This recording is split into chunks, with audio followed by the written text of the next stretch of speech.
Welcome to the Undisputed podcast. I'm your host, Jenny Taft. This podcast is the full show from today's episode of Undisputed from start to finish. We've got a busy slate, so skip Shannon. Let's get to it.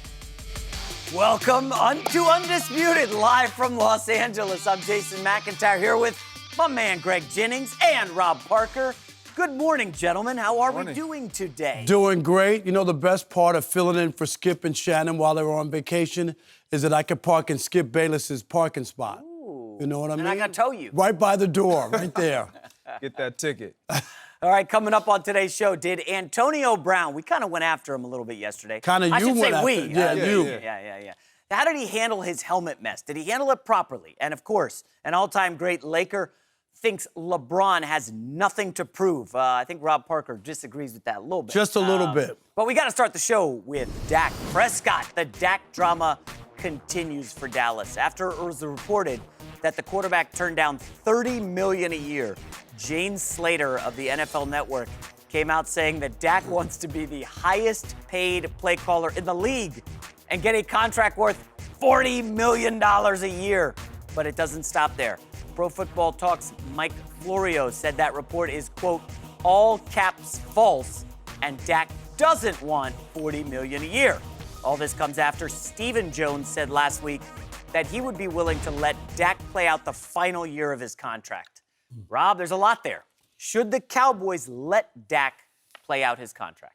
If I'm the Cowboys, that's where I would go, Greg, from this standpoint. And I get it.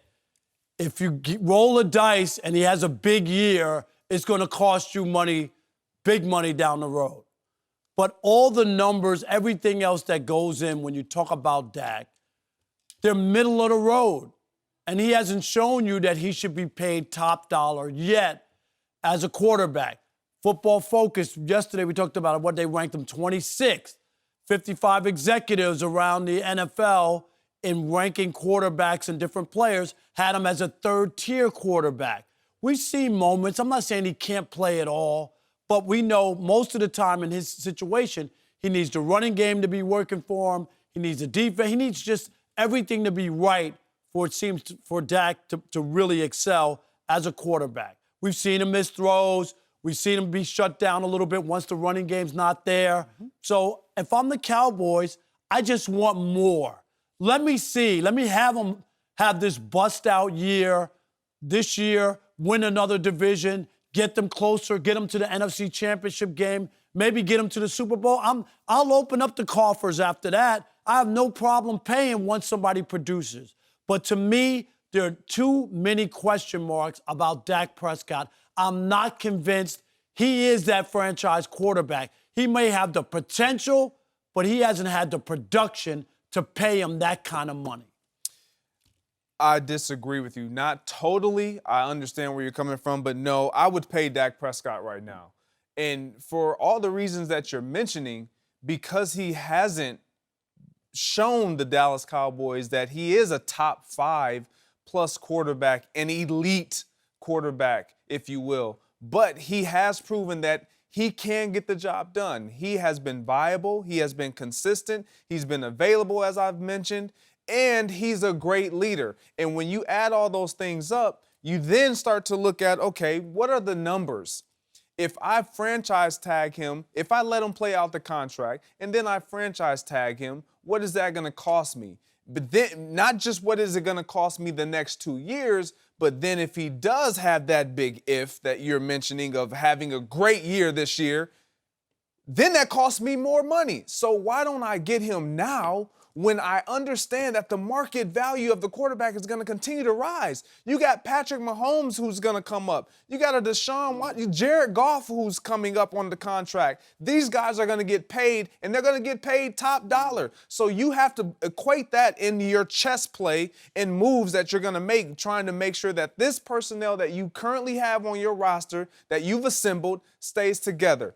The best way to do that is to pay Dak Prescott the $31 million, somewhere around there. You don't like it, but that's what the quarterback market value is right now, and deal with the rest later. It's interesting, Greg. I have to side with Mr. Parker here. You remember the show Game of Thrones, right? Winter is coming. Big deal. Regression is coming for Dak Prescott and the Dallas Cowboys. Regression Greg, a is stat that we didn't talk about yesterday. I don't know how I missed this. Do you know Dak was sacked 56 times last year? Behind that awesome offensive line, I know the center was Holds the ball too long. He holds the ball too long. One of the slower releases in the NFL, according to some advanced stats. And I just look at if he's got a slow release, he's taken 56 sacks because Dak doesn't want to make mistakes. Like his rookie year, he was lights out, right? I think 4 interceptions, didn't turn the football over. Guess who his top 2 targeted guys were last year? Cole Beasley and Ezekiel Elliott. Cole Beasley's in Buffalo. Ezekiel Elliott's in Cabo right now. So you combine a quarterback who's very skittish in the pocket, took 56 sacks, take away his top 2 targeted guys. What are we looking at here? Everything for me comes up regression. And you say $30 to $31 million? Why wouldn't you just wait, as Rob said, let him play it out, worst case scenario, franchise, and if they go 7-9, he's not getting anything. I'm not paying him. Here's another scenario, and I remember in Washington with Kirk Cousins. They drafted him the same year, right? Remember, yeah. with RG3. He played, he put up numbers, they made the playoffs. They were never sold on him, right? They were never, despite watching every snap he ever took as a pro, they franchise tagged him twice. He was making a lot of money, and they let him walk. They let him go to Minnesota. Didn't work out. I think Minnesota thought they had gotten this guy that was going to put him over the top. They finally got the quarterback to go with this great defense. It didn't happen. But my point is, sometimes you have to look at it, and they were never convinced. If they really believed that Kirk Cousins was that guy, they would have given him the contract. He was their draft choice. He was the guy that they watched. And Dak Prescott, I look at it the same way. If you had a quarterback who won the division twice in 3 years, right? Won you a playoff game, a franchise that's probably won 2 or 3 playoff games in the last 25 years, all the stuff you talk about, leadership and he's available and all that stuff would push you to sign him to a long-term deal saying, we got our franchise quarterback. This is what we've been waiting for. Greg probably doesn't mind. They won't do it. Giving up somebody else's money. You guys go pay Dak. Give him the 30. But all of what you're saying is great, but they have reports are out there that they've offered him top 5 quarterback money already. No, it's top 6, and it's not what you call it. When you talk about the contracts that they pay franchise quarterbacks, he's not topping the last guy. That's why he's not topping the last. Why not? He's supposed to be. You just told me. He's a great leader. He's about the Cowboy. No, why? Rob, we're not talking about him getting the $40 million mark that has been rumored out there. No, all of us understand he's not going to get that number. But to sit here and for me to believe that he's not going to get the $30 million, no, that he's going to get that. He is going to get that number because Jerry Jones has already let it be known that this is our guy. This is our guy. Regardless of how you feel it doesn't take 55 execs. I don't see 55 owners in the National Football League. So you keep throwing out these 55 executives. They don't own, all these executives don't own the team. So I'm not concerned about those guys. Dak Prescott isn't concerned about those guys. He's concerned about one guy. Possibly 2, Stephen Jones and Jerry Jones, period. And they're sold on him. It's just a matter of coming to an agreement and to terms on what that number looks like. And you talk about he's lost Cole Beasley. Well, he added Randall Cobb. Would you take Cole Beasley over Randall Cobb? I need to see Randall Cobb prove it. Stop he struggled at the end in Green Bay. You know that. Stop it. And do we really believe that Ezekiel Elliott is just not going to be present? Well, that's the one thing I want to add. So, Rob, he keeps talking about the idea that Dak could light the world on fire, then you got to pay him $35 million. I'm just going to point out a couple things about the Dallas Cowboys. Let's start with their head coach, Jason Garrett. He's what we call a lame duck coach, right? Going into the final year of his contract. He's thinking about Jason Garrett. Ezekiel Elliott holding out on a beach in Cabo. He's the #1 running back. Amari Cooper, you know when the last time he practiced was? August 2nd, dealing with a heel injury. Also waiting for Julio Jones to sign his big money deal. We're looking at a Dallas Cowboys team. Everybody is thinking about themselves. Look at the defense. DeMarcus Lawrence, they just paid him. He's coming off shoulder surgery. Byron Jones, best defensive back. He's coming off surgery. Robert Quinn, the edge rusher they just signed, suspended for 2 games. I don't see where you're seeing a Dallas Cowboys team that Dak is going to excel and they're winning 10, 11, 12 games. This team is going to struggle. Do you notice all the players he just listed? Those are pretty good playmakers right there, don't you believe? Certainly. Okay, so what are you talking about? Once they're on the field, all of this notion of I'm in it for myself, that's out the window. Oh, is it? Because they all want to win. If they get their deal. The number one reason you get paid equates to winning. You win, you get paid. Dak Prescott knows that. Jason Garrett understands that. All of these guys understand that. You can have great individual statistics, but you will bounce from team to team, and no one will. You won't stick if you can't prove that you can win. We see it with Antonio Brown. He got released from the Steelers because they're like, you know what? We haven't won with them, so let's just let him go. Okay, somebody else will then pick you up. But right now, with the names that you mentioned, the Dallas Cowboys look like a pretty darn good team. I might need to do the wings bet with you that he keeps talking about. I know Skip and Shannon bet Mountain Dew, right? Right. No, I'll bet some Dr. Pepper or something. And your Amari Cooper stretch. Hey, he's waiting. He ain't playing right now. That's such a reach. He's sitting out. Even Rob had to look at you. He don't want to play. That's such a reach. So why is Amari Cooper sitting out? He's just not even practicing at all. Hasn't practiced since August 2nd. So there's something in football or in sport called injury. Oh, yeah. Where I'm sure it's serious. At this point in the season, the premature season that obviously means so much that Amari Cooper should be out there if you were the head coach, he's not playing or practicing because he's getting healthy. Yeah. Because there's something called the regular season that actually matters. Greg, my question to you is this. Okay, say they don't get a deal done and they decide to play it out, and Dak struggles or is mediocre this year. Are you that sold that you would still say, okay, I'm still going to sign him? Or would that change your mind depending on what type of year he's having? If there is no deal set in place before, let's say, week 2 or 3, and you see that he's struggling, now the leverage is back into the hands of the organization. No, I understand that, but I'm saying to you, have you been convinced enough that even with a year to struggle, people struggle, people have off years.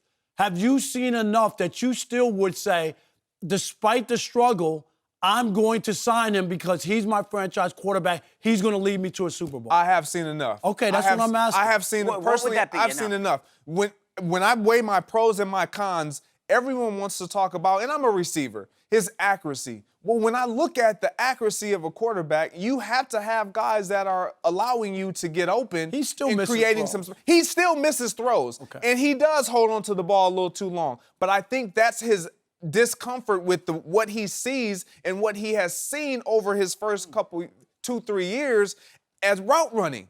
Now once he added Amari Cooper, we saw a completely different, confident Dak Prescott releasing the ball, getting rid of the ball, throwing the ball downfield. We hadn't seen that in Dak Prescott early in his career. Why? Because he didn't have the weapons. He didn't have the confidence in those guys that they were going to get open, that they were going to make the plays. So what does that require him to do? As a quarterback, you hold the ball too long. I played with a guy, Aaron Rodgers, that held the ball too long early in his career. That's just what you do when you haven't been out there. Let's not forget, this is year 4 for Dak Prescott. Yeah. We're making it seem like he's been this savvy veteran because he came in with that type of mentality, with that type of poise. So all of a sudden, we have this bar set that, you know what, he has to be Patrick Mahomes-esque. He has to be Aaron Rodgers. He has to be Tom Brady. No, he doesn't. He has to be Dak Prescott. He has to be Dak Prescott, and what they've seen is enough that will afford him to get that contract. But the numbers say he has regressed since his first year. According to the Football Outsiders, he was the 3rd-rated quarterback in his rookie year. Remember, didn't make the mistakes. Then he fell back to 17th in his second year. Last year, Greg, I can't stress this enough, all the numbers, the matters down in distance and who the opponent was. He was the 26th rated quarterback in the NFL after Andy Dalton, Mitchell Trubisky. Those are facts. He was not very good. And Greg, I got to ask, is that defense is catching up to Dak Prescott in year 3 when there was no tape on him coming out and he kind of shocked everybody? Or is it, hey, they got a new offensive coordinator coming in and Kellen Moore, who was his former backup? There's just so many factors. I think it would be crazy for the Dallas Cowboys to cough up $30 to $35 million for a guy like Dak Prescott at this stage in his career. So with all of that you're saying about him regressing, all quarterbacks regress. But early in their career, they have these lulls, these peaks and valleys. This is a 4th-round draft pick, a guy that we never suspected. Dallas, the Cowboys never suspected that he would be who he is right now at this point, taking the position away from a Tony Romo who had been proven, who had kind of a roller coaster career anyway. True. We're looking at a Tom Brady right now who everyone is saying, oh, he's declining. We're looking at a Drew Brees who people are saying, Brady is talking about Hall of Famers. I understand who I'm talking about. Okay. But numbers from year to year vary. And so, but the number one thing that has to be consistent is who you are as a leader, your availability, and do I see the potential of progression? And that's what the Dallas Cowboys see in Dak Prescott. They see the trajectory going up. They don't see the arrow going sideways or down. They see it going up. Why? Because they formulated a personnel around him that is going to support what he provides and make him better. And then hope that he makes those guys around him better and it equates to win. You always talk about, there's certain guys that always get that leadership thing, and most of the time because they don't have stats to support them. You know what I mean? Yeah, it is. Unquantifiable right. leadership, because, availability. Exactly, because we can't see the things that you're talking about. But my point is, even in leadership, you got to have talent. You could be the greatest rah-rah leader, but if you can't make those throws and you can't perform, doesn't your leadership get negated? So now we're saying... I'm asking you. So now I'm just asking. I'm not saying he's not a leader. I'm not, but I'm just saying... Talent also plays in on leadership, doesn't it? What you do on the field definitely translates to how guys in that locker room view you as a leader and how much respect you earn. However, when you are the quarterback, it is just a given responsibility. It matters what you do and how you perform. But if you come into the huddle, you guys have to understand this. When a quarterback comes into the huddle, I don't care if he's a 7th-round draft pick or a 1st-round draft pick. When I see him come into that huddle and he demands the respect of the guys in there because of the way he calls the play and he talks to the guys around him, that lets me know I have something to work with. That there's a belief not only in him, but that he's protruding and that he's conveying to the guys around him that I got this. I don't care what people are saying. I don't care what we've seen or what I just did the play before. I got you now. Let me ask you, Rob. We keep talking about Dak winning a playoff game last year, okay? You think back to that Seattle game. The Seahawks lost that game. Dallas didn't win it. We think back to that. Brian Schottenheimer, one of the all-time awful offensive games called in maybe NFL playoff history in the last 10 years. It was so bad. Seattle lost that game. They didn't let Russell Wilson throw the football at all. It was unbelievable. Dak got lucky in that one. So let me move on to the Rams game.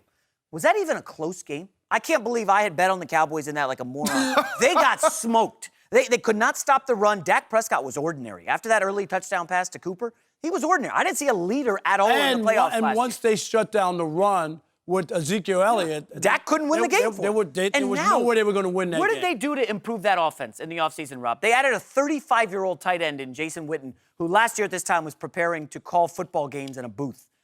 I just don't see the Dak Prescott leap that he's talking about. What am I missing? What you're missing is experience. The greatest teacher in life is experience. That was his 2nd run at the playoffs. Last year, when the regular season was over, the requirement for Dak Prescott was, can he win a playoff game?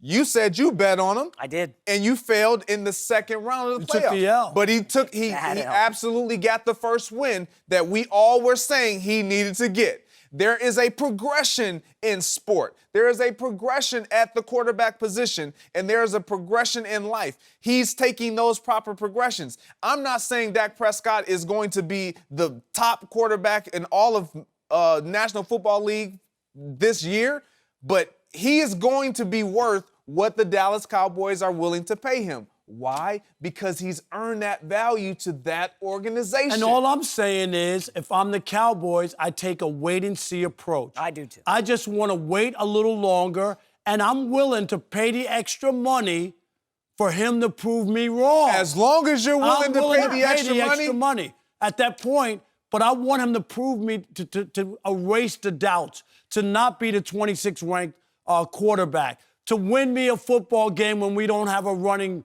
game, or win me a football game when our defense lets us down. I want to see him do those things, and then I say to myself, okay, I'm convinced. I'm just saying that there's still clouds, questions when it comes to Dak Prescott. One real quick thing. I'm getting texts from friends here. I don't want to poo-poo the intangibles that he's talking about. Leadership does matter. The fact that Dak off the field kind of acts the role of a quarterback, right? He's not shotgunning beers at baseball games, okay? I like what I've seen from Dak as a leader off the field. He's not getting in trouble. Ezekiel Elliott's kind of been on that fine line. So I do want to say I like a lot of stuff about Dak, but Greg, when the numbers come down, Rob and I, we've seen them. They're not there for Dak Prescott. I don't care what you've seen. Okay, all right, that's fine. I mean, Wow. you guys make it seem like you're the decision. Should we leave now? You guys make like you're the decision makers. I'm glad Dak Prescott doesn't have to prove anything to you guys, and he's proven everything that he needs to prove to the Dallas Cowboys. Let me remind you, this is a 4th-round draft pick. And you talk about him needing to prove more. What did he prove in year 1? Year 1 was years ago. Are you kidding me? You're right. What have you done for me lately? You're right. Greg But what did he prove being a 4th-round draft pick to starting for the Dallas Cowboys and taking the job away from a Tony Romo? Was that something Tony that he Romo, was able right. to prove? That he was able to He got there. sustain that position? Okay, now you get rid of Tony Romo. Year 2, you don't have an Ezekiel Elliott. Everybody before Dak Prescott even had this success, we understand the trajectory of quarterbacks. They have a great year or not. They have a great year, and then year 2, everything kind of catches up to them a little bit because the film has been out. So now they have to really show us who they really are. Well, he didn't have Ezekiel Elliott for partial games in that season, and he faltered some. But then this past year, he does have Ezekiel Elliott. Then they acquire Amari Cooper. He continues to progress and now shows us everything that everybody was talking about was, you know what, now that they got Amari Cooper, we're going to really see what Dak Prescott is. I doubted it, and then he proved me wrong. And he still was the 26th ranked quarterback, even with the pieces you're talking about. That's what should be shocking and alarming to you, Greg, is that he didn't jump up to be a top 10 quarterback, and then you say he just didn't have the receiver you're looking for. The numbers, numbers never lie. And in Dak Numbers Prescott, do lie. not in Dak Prescott. Numbers definitely lie. Numbers definitely lies, especially in the 4th quarter when you're down 30 and you're padding stats. Numbers lie. Rob, he's pointing his pen 20 minutes into the show. I'm a little nervous here. All right, coming up next, guys. Did Antonio Brown, my guy, did he mishandle his helmet fiasco? We'll discuss that next. I got you, AB. Don't forget, you can check us out every day on the Fox Sports channel on Sirius XM. We'll be right back. No mercy. Hey guys, Jenny Taft here to tell you a bit more about 23andMe. Sure, DNA testing can tell you about where your ancestors are from, but did you know it could also give you a lot of genetic information about your health and traits? Understand more about yourself today and inform how you live your life going forward. 23andMe tracks many conditions such as harmful blood clots. Some F2, F5 genes help you stop bleeding if you get hurt, while other versions of these genes can also increase the risk for harmful blood clots. 23andMe also tracks hereditary breast and ovarian cancer. There are thousands of BRCA variations that can increase the risk for certain cancers. Both men and women can be affected. 23andMe reports do not diagnose disease or describe overall likelihood of developing any disease. 23andMe tests selected genetic variants only. Visit 23andme.com/undisputed for important test information. Order your health and ancestry kit at 23andme.com/undisputed, and you can meet your genes in 125 personalized genetic reports. That's the number 23andme.com/undisputed. 23andme.com/undisputed. No mercy. Antonio Brown's grievance against the NFL has been denied, and the star wide receiver will not be allowed to wear his outdated helmet moving forward. This coming after AB reportedly threatened to retire from football for not being able to wear his old helmet. However, Brown seems to have had a change of heart and is returning to the Raiders practice facility today. AB tweeted out his excitement yesterday to return to the field. Quote, he's quoting himself here, folks, "While I disagree with the arbitrator's decision, I'm working on getting to full health and looking forward to rejoining my teammates on the field. I'm excited about this season. Appreciate all the concerns about my feet." All right. Greg Jennings, you had a rough opening segment there on Dak. Let's do better here. Wow. Greg, how do you feel about how Antonio Brown handled this fiasco? I love how he handled it. I wouldn't call it a fiasco. I would call it an issue that he had with his helmet. Yes. I love how he responded with it, to it. This was what I suspected he would do, take his loss and move on. Period. There's nothing else need to be said. When you look at the situation that he was up against, it was already in writing. Every player had signed off on it, including himself. So it was something that, again, I had experienced. I understand and understood where he was coming from and his rapport that he had built with that helmet and his confidence, and that was a part of who he was for so many years. But now what he said in his release statement, I'm looking forward to rejoining my teammates and playing football. That's what this is all about, and that's what the focus should be. It shouldn't be solely on Antonio Brown and everything that he's doing that is pulling away from what the team is trying to get done. He understands how to work. He's always been a high work ethic guy and always has produced on the football field. Regardless of what he's done off the field, they have been okay with what he's done off the field in years prior. They have suppressed and swept everything under the rug by choice because of the production. And that's what's going to continue to take place. He's going to continue to produce, continue to be a great teammate. You never hear anyone talk about Antonio Brown is a selfish teammate. He's all about himself. You don't hear guys talk about that until you leave the locker room, and then all of a sudden you're no longer in there, and now everybody has something to say. And it's not everyone, mind you. Hold up. He was a little selfish in the Pittsburgh locker room going on Facebook Live after a Chiefs playoff victory. Mike Tomlin ended up catching some heat for it, said some stuff about the Patriots. Let's not give Brown a total free pass. I'm not giving him a pass for those. But I'm with Greg on this. Bravo to AB. Yeah. Seriously. Bravo for showing up for your job. Way to go. For handling this the right way.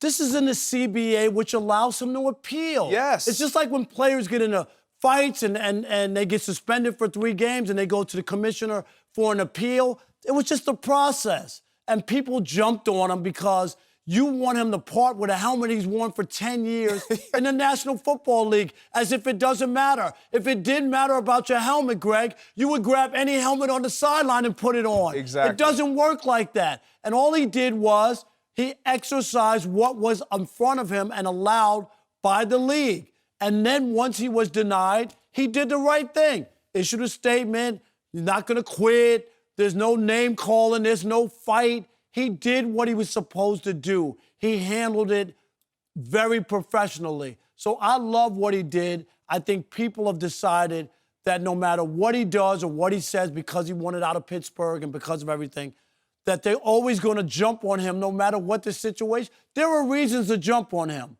A guy wanting to hold on to his helmet that he feels comfortable with isn't one of them. No. Even Tom Brady and Aaron Rodgers both talked about it, about when they had to give up their helmets. They weren't happy about it. It's an adjustment. It is. So I think that he was right in not wanting to do that, and he decided, okay, I have to move on. And, Greg, you laid it out.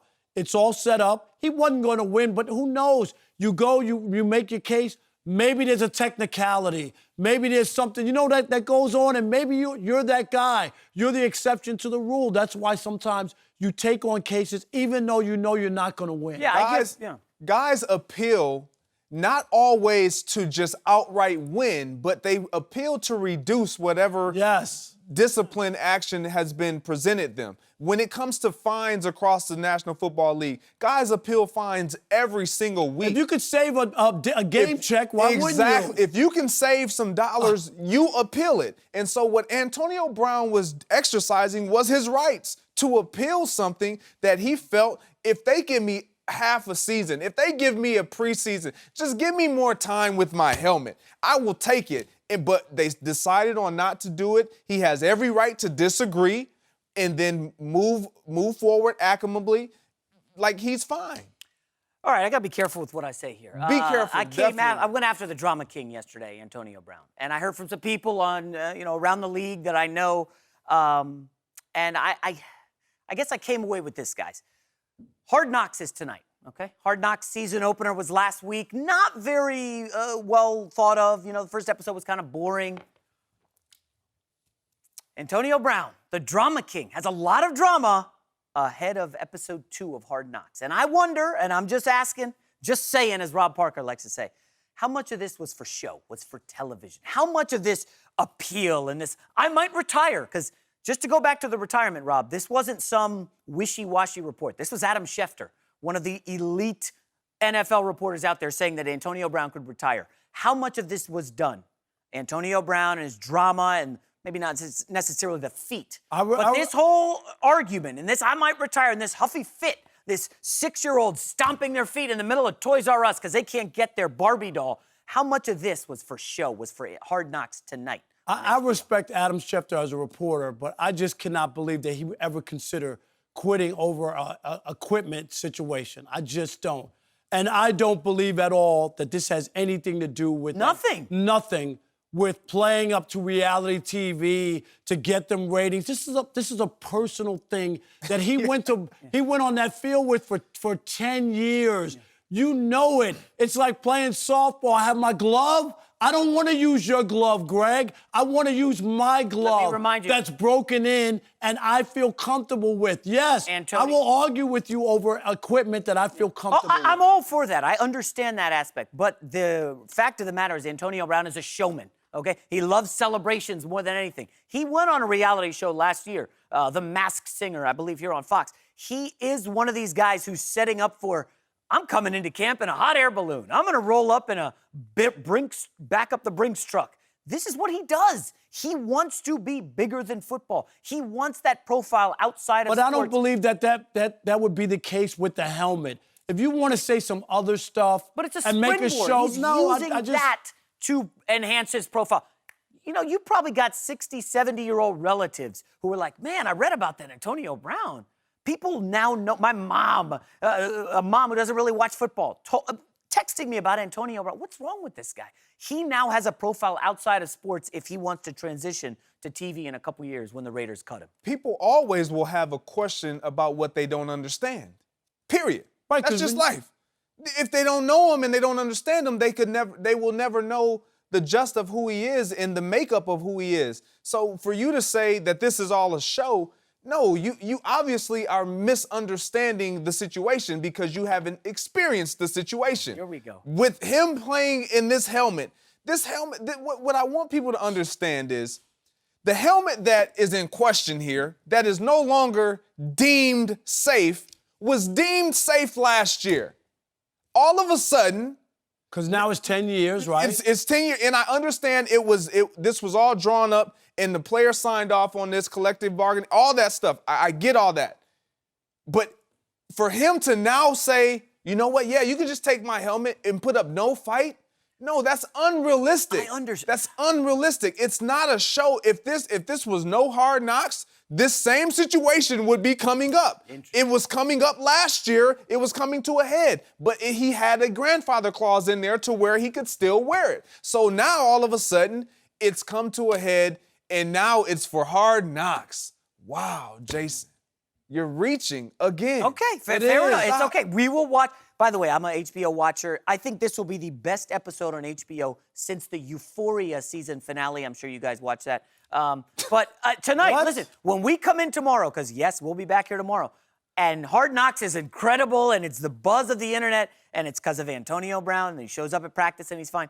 Just remember this moment, folks, because I think you guys are going to owe me an apology tomorrow. This will be interesting. I thought he wasn't around the team. He's going to be around the team today. No, I'm talking about for Hard Knocks.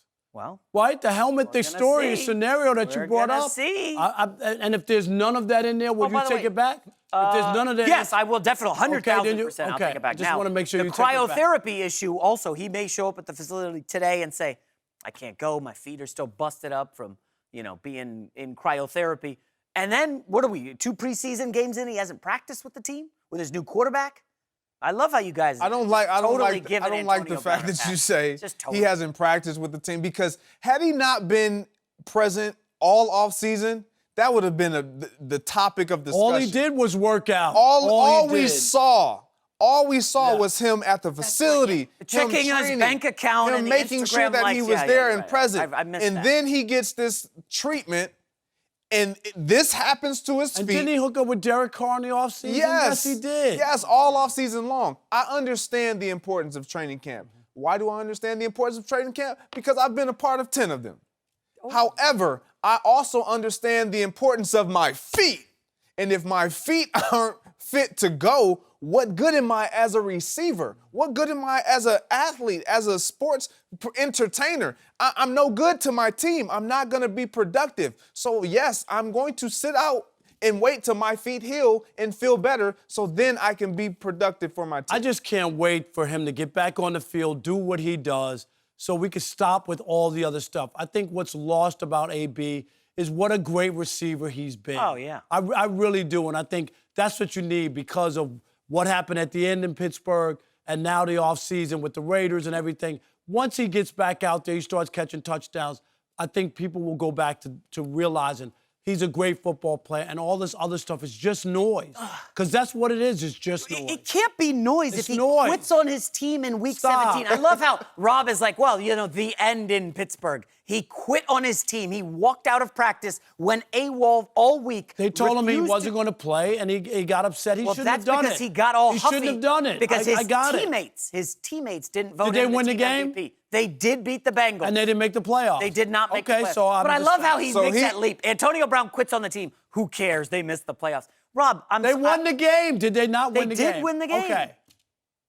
That just defeated your entire No, it didn't. Yes, it does. If they didn't win the game and he didn't play, you could even put even more blame on him. I'm just saying they won the game. On his team. What do you not understand about Why did the Raiders sign a guy who quit on his team? Because they're desperate. They had nobody at receiver. Because they know he's Jordy Nelson retired. Because they know he's such a talented receiver. Yeah, why did they sign Vontaze Burfict? Why did they sign Richie Incognito? Those guys talented too? John Gruden has no idea what he's doing with the Raiders. I can't wait for this implosion. Look at Greg. He's like, oh, boy. I know I can't go in on the Raiders now. Cowboys, Raiders. I'm going to let them have it. I got to start to be more positive. I don't want to be Mr. Negative. So let's turn to LeBron James. No mercy. 2 days ago, my guy LeBron posted this picture on Instagram of himself, Shaq, Kobe, Kareem, and Magic with the caption, sheesh. So honored and so grateful to be a part of greatness. P.S. Man, oh man, that starting 5 versus any franchise all time. Let's go get it. Kareem weighed in yesterday. Cap telling the LA Times LeBron doesn't have to worry about being an all-time great. He said LeBron has already shown he's still the complete player that the Lakers wanted, so I don't think he needs to worry about that. If he plays well and the team is contending and in the playoffs and advancing late in the playoffs, that should be enough. He doesn't have anything to prove to anyone, but Lakers fans are still hungry, and that's a good sign. They want to win and they want to support the team. Kareem Abdul-Jabbar. Rob, I got to ask you, do you agree with the greatest center in NBA history? No way, no how. Greg, the only thing more outdated than Kareem's hook shot is that take by Kareem. What is he talking about? LeBron, no one's saying if LeBron's has to win a championship to be considered an all-time great. He's an all-time great. But we're talking about an all-time Laker great. Everybody in that picture, Greg, have won a championship wearing the Lakers uniform, except LeBron James. Don't tell me he came here for 4 years, with the idea that he doesn't have to win, and Laker fans are just cool that LeBron's going to have his semi-retirement here and make movies and do Hollywood, and that's all that matters. And Laker fans who haven't made the playoffs in 6 years, including last year with LeBron James, is happy just to have him here. That's hogwash. There's no way Laker fans believe in that. They expected when they got LeBron James that they were going to compete and win a championship with one of the greatest players who've ever played this game. So for Kareem to just give him a pass and say LeBron James is cool and it doesn't matter and he doesn't have to win in L.A. is such a defeatist attitude. I'm shocked as a guy who won 6 titles, 5 with the Lakers and 1 in Milwaukee, that he would just poo-poo the idea that LeBron doesn't have to win. So I'm not buying it. I want no part of Kareem Abdul-Jabbar's idea that LeBron James gets a pass in Los Angeles. Obviously, Kareem doesn't pay for tickets because it's just cool to just have him around. People pay money, and they want to see the Lakers win a championship. We got a hater in the house, Greg. I'm not a hater. Got a hater in I'm the not. house. LeBron James has nothing to prove. Does he want to win wearing that purple and gold uniform? Absolutely. He does have yes, something he to does. prove.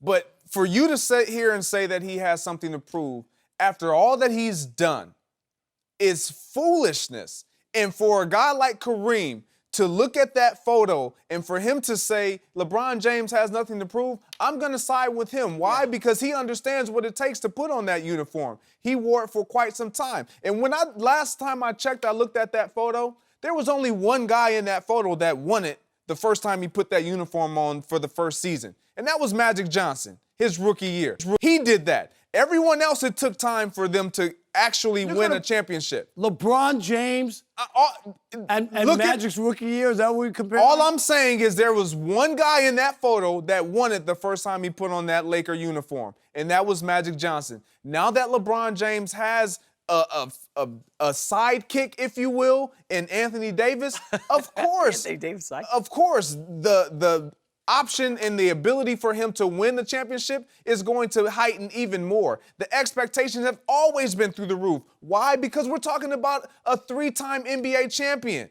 We're talking about a 3-time NBA Finals MVP. Like, we're talking about arguably one of the greatest players to ever play the game. I believe it's Michael Jordan, but LeBron James is right there. So everything that you're saying, yes, you're going to say he has something to prove because you want to see him win because he's been so great for so long. His last year, his stat line, 27, 8, Greg, they didn't make the playoffs. He missed a million games, Rob, please. He didn't play in 27 games. He was injured for 18 of them. Like, Rob, let's be realistic. Had LeBron James continued to play, we wouldn't even be having this conversation because they would have made the playoffs. Greg, did you watch the end of the season? I did watch the end of the season. Did you watch when they lost to the Grizzlies and to the Suns and to the Hawks? Those were all games they had a chance to win and make the playoffs. They did. Did LeBron play? He did. He did, right? He did. They had dug themselves in such a hole. And when you're playing on teams and you're finding ways to lose games, it is hard to right the ship in just a matter of 20-some-odd games after the All-Star break. So don't give me that LeBron James was available and he should have won those games. They should have made the playoffs with LeBron James. And here's the other thing. You talk about the 3 championships. In reality, LeBron, I keep telling you, is the fault. Oh, God, The finals failure of all time. Stop. He's Rob. lost more championships than any other former MVP in the NBA. And can we see that picture again? Can we see that picture of everybody, all the great Lakers?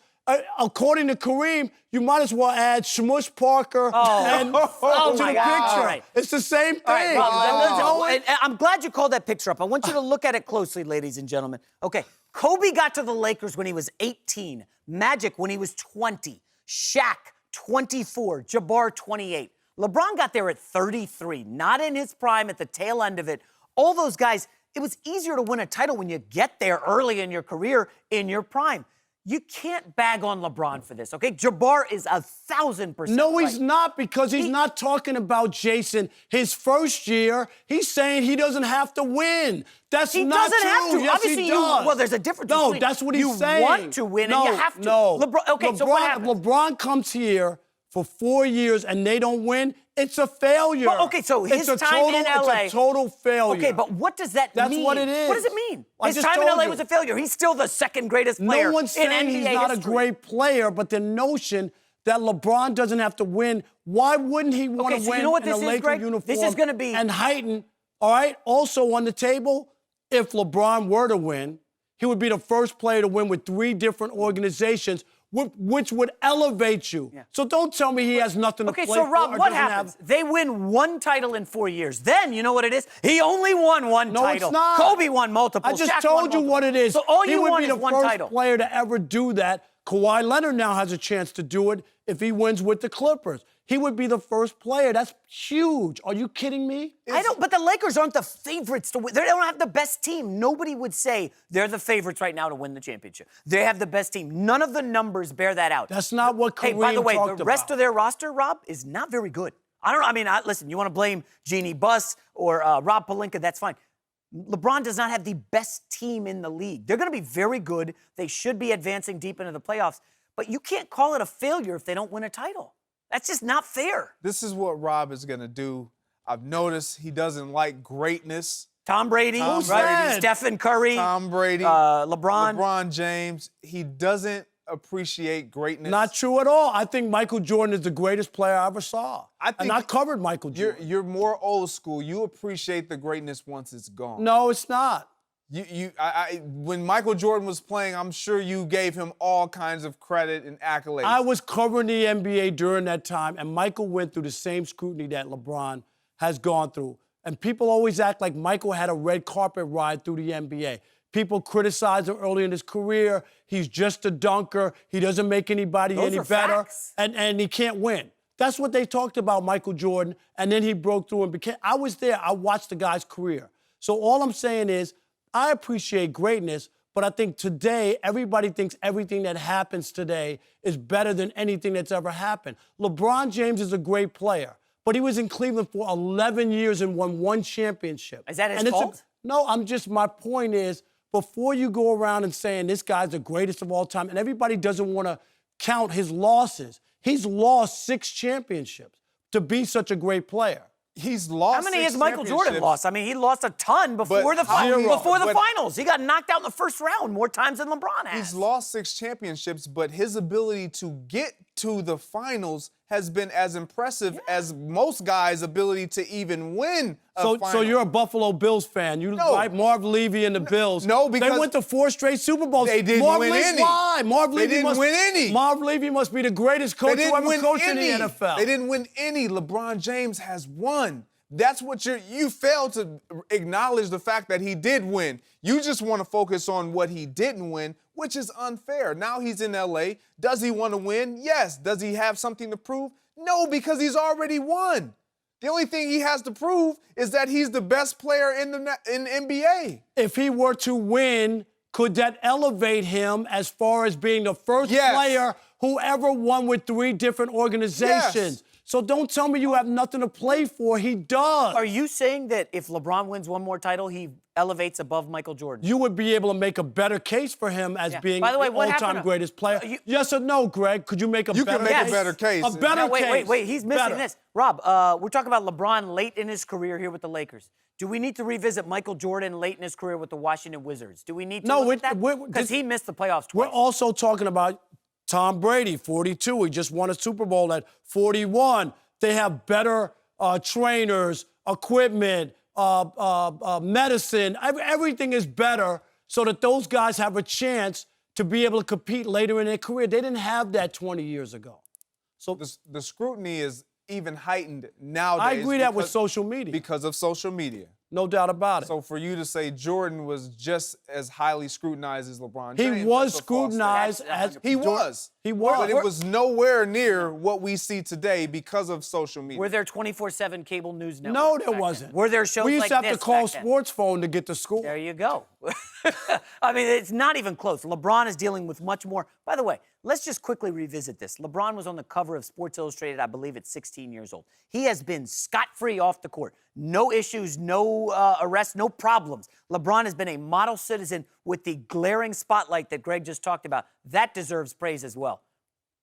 Okay. What do you want, a parade? I want two parades I don't for know LeBron. what I mean. One in L.A., one in Cleveland. Let's give him one in Miami, too. I mean, to do the right thing, I think most people do the right thing. And it's good. I'm not knocking him, but I'm not going to give him a parade for doing the right thing. He lives a good life. He's done a lot of good things in the community. I admire all that stuff. I'm just talking about the basketball part. And for Kareem to just give him a pass, I don't feel good about that. Not a champion like Kareem, the all-time leading scorer, and to just be like, well, whatever. Fans are just going to come, drink their overpriced beer and bad hot dogs, and LeBron can just make $1 gazillion and do his Hollywood stuff. Okay. That's where we are? No. Okay. Oh, boy. You guys both lost in this one. Oh, please. All right. Will Sean McVay ever stop gushing about Belichick and the Patriots? You know, Rob loves that. That's next. No mercy. Even though Super Bowl 53 was over 6 months ago, Rams coach Sean McVay is still talking about his team's 13-3 loss to the Patriots and still heaping high praise on the team that beat him. McVay told Sports Illustrated, quote, "When you've played in that game 9 of the last 18 years, and what a huge amount of respect I have for them, it's how that time available enables you to be able to get some different things in. If you feel like they're within the framework of how to win against the opponent, different than how a normal week lends itself to it. That's what separates them." Greg, you got an issue with McVay continuing to praise the Patriots? Not at all. Not at all. And it's validated. Like, he sees greatness, he identifies greatness. We all have been able to recognize the greatness of the New England Patriots. And it starts with Bill Belichick. Something that he idolizes and wants to continue to pursue to achieve what he's achieved. When you have a player or coach that you can say is the greatest of all time, that's a goal of yours. You then want to pursue that. He's talking about the winningest coach of all time in the playoffs. Like, 8-time Super Bowl title winner. 6 with the New England Patriots as a head coach, 2 as an assistant coach.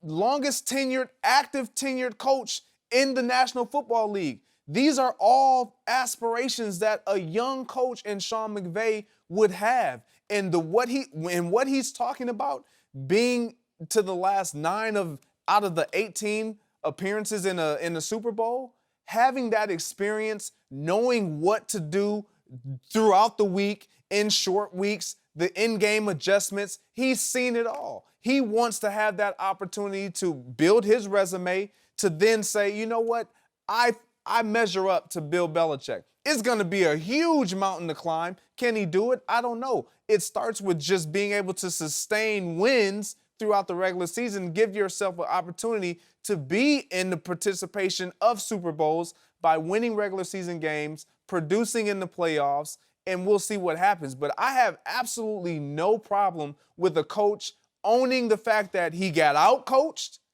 and then continuing to praise the team that beat him. Yeah. Why? Because his team understands what he really is all about. It's a professional, mature thing to do, and I'm sure Rob Parker agrees with you. Absolutely not. Enough already with the love fest of Bill Belichick.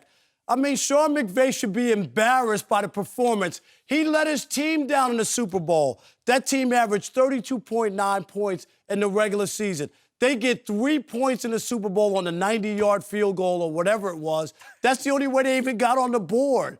It was he got undressed. He was supposedly the boy genius. Anybody who had a cup of coffee with Sean McVay, they hired. Oh, my God, Sean McVay is unbelievable. And now he's going to go around and pat Bill Belichick on the back for the next 8 years? Is that what we got to have? Stop. And here's the other thing. Sean McVay, can you do some history before you go and tell everybody how great Bill Belichick is? Can I tell you that Bill Belichick was involved in one of the biggest cheating scandals in the history of the NFL? He was fined $500,000. The team lost draft picks for Spygate. Do you know that? How about this? Sean McVay, Mr. Bill Belichick's the greatest thing since sliced bread. He cost the Rams organization a championship. Do you remember that? When the Rams were in St. Louis and Bill had the cameras? Ask Eric Dickerson about Bill Belichick and the Patriots and how they stole a championship from the Rams. That's the guy you want to emulate and pat on the back? Bill Belichick can never be the greatest coach in the NFL. Can never. Because of this stuff. And all I'm saying is, if I'm Sean McVay, all that stuff you did Super Bowl night, you shook his hand, sportsmanship. You said, hey, he did a great job. They won at the press conference. After that, I'm done. I lost. I got undressed. My team was embarrassed. I don't need to pat Bill Belichick on the back anymore. Leave that for other people. I'm trying to beat that guy. Ooh. That's Wow. all I'm saying. So, Rob, you're a little older than both of us, and I thought you would know the word respect, okay? You got to respect someone who has sustained greatness for nearly 2 decades, okay? We got a lot of one-hit wonders in movies, music, NFL, NBA, Toronto Raptors. You go down the list. One-hit wonders, you don't respect them the way you do the Patriots. Dude, I'm a Jets fan, okay? I've been a Jets fan basically because I was born in New York. Over 2 decades. I despise everything about the Patriots, but I respect them. Tom Brady, Bill Belichick. There should be no issue with McVay praising a guy who's been dominant, utterly dominant in a league that basically schemes everything, whether it's salary cap-wise or what have you, so that you can't have sustained greatness. They want parity in this league. The Patriots have dominated it for 2 decades. But that doesn't mean there's no problem with praising them. But he praised them after the Super Bowl. That's fine. Why? Here we are, the start of a new season. And I know this is an interview for Sports Illustrated, some magazine article. I get that. But enough already. Hey, Super Bowl, they beat us. I wasn't prepared. I'm not going to get into all that. We don't know that I'm not going to rehash that. Well, it looked like he wasn't prepared. He got out-coached. Because that offense wasn't good enough, and it wasn't ready. Rob, he admitted the fact that he got out-coached. And now we all witnessed it. We did, and he witnessed it firsthand. He was there. He was actually the play caller. So he's admitting all of that, but what he's also doing is doing what is now done in the 20th century that wasn't done before. Guys have no problem saying, you know what, you're great. And I respect the fact that you're great. Now, back in your day, no one ever wanted to give each other credit because it was always a competition. You don't know the relationship between Sean McVay and Coach Bill Belichick. Keep that private. If I'm a Rams fan, I don't want to hear that. I don't want my coach. Would you rather him be disrespecting Coach Belichick? I did not say that. Did I even mention So that? just sidestep the question. I just wouldn't talk about that. If I have a personal relationship with Greg Jennings, right, and we might be adversarial on television, that's our personal relationship. And I would respect you and you respect me and we would talk. But I'm not going to go out and pat you on the back every 5 minutes and tell you how great you are when we're in competition. That's just why. So how about let me just toss this in here. So McVay was 16 years old, a high school quarterback in Georgia when Belichick won his first Super Bowl. Okay? Imagine being 16, a lot's happened to you. You go to college, you get your first couple jobs, you come out, finally you're a head coach. Guess who's still on top? Bill Belichick. You just got to the mountaintop, the Super Bowl, and you got beat by a guy who's been there for 2 decades. You can't dap him up and give him respect 6 months after the fact. He did it after the Super Bowl. I'm fine with that. That's sportsmanship. And he did it after the game. Now, if you told me that McVay walked out and didn't shake his hand after the Super Bowl, I got a problem with that. That's the respect of we just competed. You beat me. I'll give you that. That's not what I'm talking about. Enough already with the Bill Belichick love. Oh, my goodness. Everybody tells the Bill Belichick story. You mentioned, eight championships he's been involved, 2 as an assistant with Bill Parcells, and he's won 6. You didn't mention at all when you ran down you didn't run down the scandals that Bill Belichick has been a part of. No, why not? Because that's a part of his story. Why not? Well, because that's what we do. Why? We don't. We pose an argument that leads to our benefit, period. That's what you do. He does it better than anybody. You know what? You taught me that. You want to bash LeBron for barely winning. I took a page out of your book. How you like that? I don't know what to say. Exactly. Ah. Look at Rob Parker with no words. No, 6 months from now, Rob, you're going to praise him for that take. And everybody's going to say, Rob, that's respectful. I'm impressed. Thank you for that. That was very nice. I just think that this late in the game, enough, let's turn the page. I'm competing against. You know what I would love to hear in that interview? Bill Belichick got the best of me, and he's a great coach. But I'm going to tell you, the next time I meet him, I'm going to be prepared, and I'm going to beat that guy. But I would love to hear that. Not this whole. Bill Belichick's had his victory lap. Everybody loves him. Oh, he's the greatest. That's all they talk about. I get it. I don't have to join in. Everybody else in the chorus is singing that tune. I don't need to sing it as well. I understand where you're coming from, but let me shed some light. You mentioned, or maybe it was you. You mentioned the Antonio Brown Facebook Live in the locker room.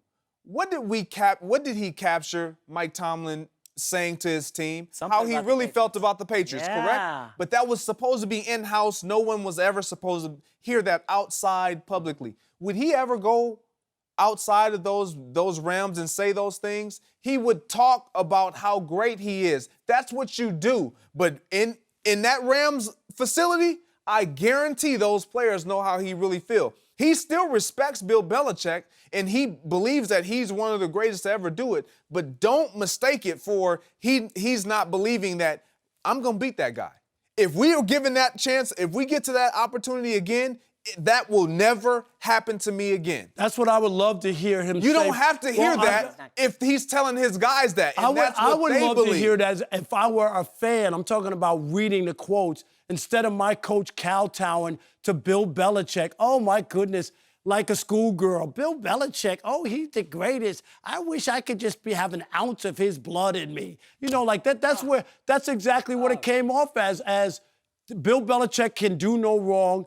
And instead, I'm going to be the guy to bring Bill Belichick down. I'm going to get my team back to the Super Bowl. I wish I'd get to face Bill Belichick one more time, and this time he's going to get some of my medicine. See, you're saying everything that guys don't say that becomes bulletin board material if they choose to say it. It would sell great. It would sell paper. It would. That's why you don't say those things as a head coach, because you're setting the example. You praise your opponent. This is one-on-one in locker room. You praise your opponent. We know how we really feel about them, but you praise them publicly. When you're asked about them, talk about all the positive things that you've seen on film, the things that they've done as an organization, as a team, whatever accomplishments they've had. But you better believe when we strap up on that field, I don't care about what I said.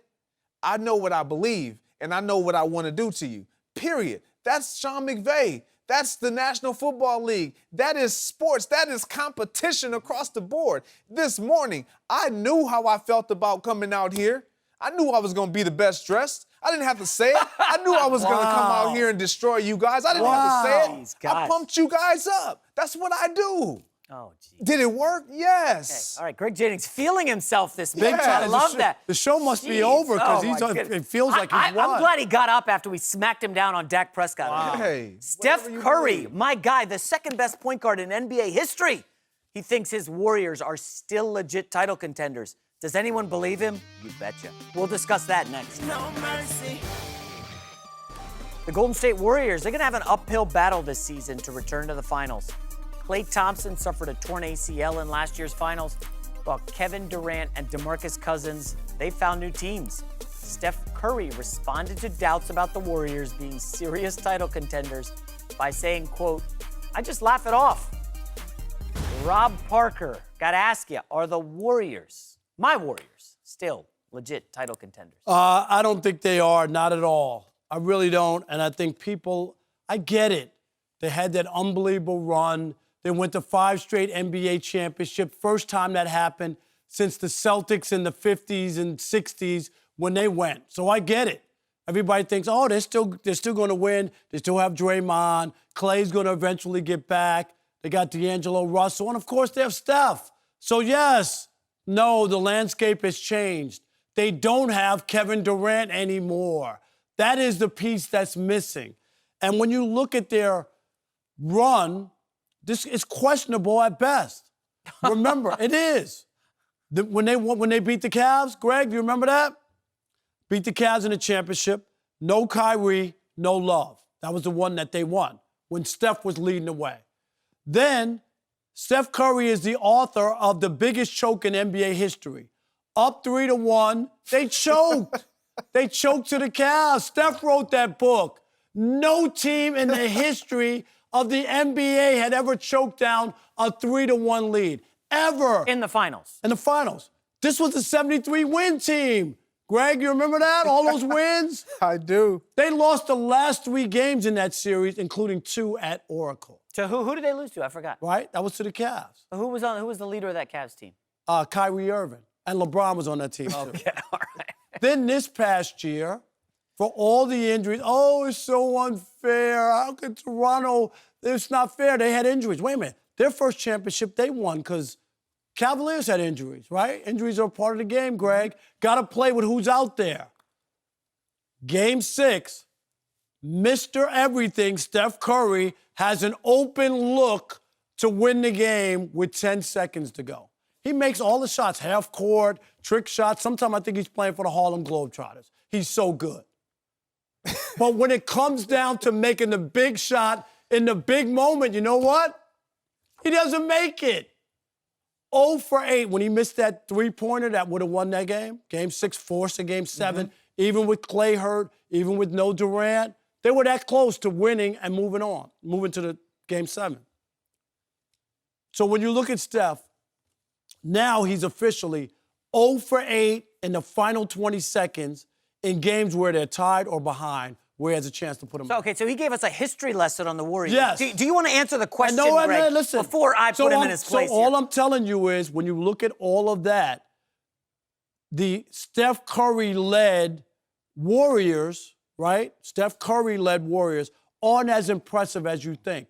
They're impressive when Kevin Durant got there and they won those 2 championships. This team, without Kevin Durant, with an injured Klay Thompson coming back, dude, they're not contenders. So the title is they will not. legit title 0. contenders. Totally hear the question and understand the question. And I'm with Rob here. I don't believe that they're legit contenders. And the reason why, as you mentioned several things, but I'm just going to focus on what they don't have and what they have. Klay Thompson is going to miss pretty much the entire season. That's 21 points a game that is no longer. Kevin Durant is gone. That's 26, 27 points a game that is gone. You then bring in a D'Angelo Russell. That's 21 points a game that you do add. But you haven't seen how that is going to mesh with Steph. They play the same position. Their style of play is similar. Ball in hand, dribble, shoot, 3-point shots. It's similar. We haven't seen how that's going to mesh. Now you're asking a Draymond Green, can you elevate your scoring? Because we're going to need you to score more now. We're going to need you to be more effective on the offensive side versus just defensively in all the facets that he does so well, rebounding, assists, get all of that. Still going to be great. And how is your rookie that you just acquired, Jordan Poole, how is he going to fit in? Is he going to be able to fill in those shoes that Klay Thompson has now left open because he's still on the roster, but he's injured? We need somebody that can become another additional splash brother. Can Jordan Poole be that guy? And then Alfonso McKenzie, good young player that got some experience, gained some experience because of those injuries that you alluded to and that you mentioned. But can he become the two-way player that Klay Thompson was and is for them? These are all the questions that they have to answer, and they are big questions to answer.